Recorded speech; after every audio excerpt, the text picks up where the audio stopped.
Sejak ditetapkan tersangka pada 19 Agustus lalu oleh Polri, hingga kini Putri Chandrawati belum juga ditahan karena alasan sakit. Polri pun kembali mengevaluasi kondisi kesehatan istri Sambo untuk menentukan langkah selanjutnya. Selesai berkas perkara lengkap.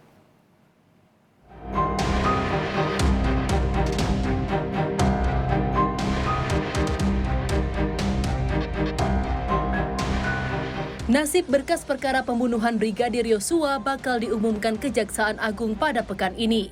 Dari 5 tersangka, istri Sambo, Putri Chandrawati, menjadi satu-satunya yang tidak ditahan.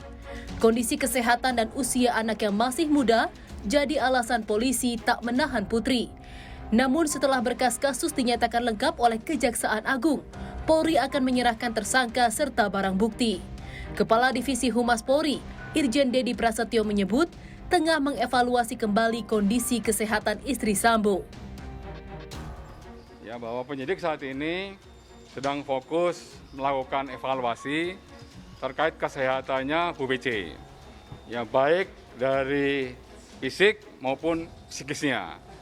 Nanti apabila sudah dapat surat rekomendasi dari dokter yang bersangkutan dinyatakan sehat dari sisi fisik maupun psikisnya, maka penyidik akan mengambil langkah-langkah lebih lanjut setelah berkas perkara dinyatakan P21.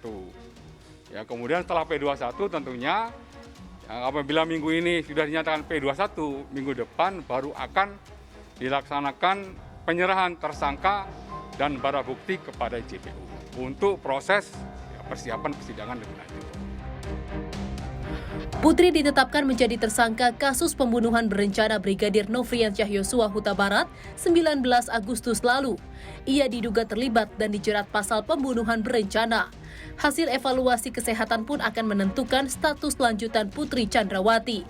Akankah Putri dibawa ke tahanan atau tetap mendapat pemakluman? Tim Liputan Kompas TV.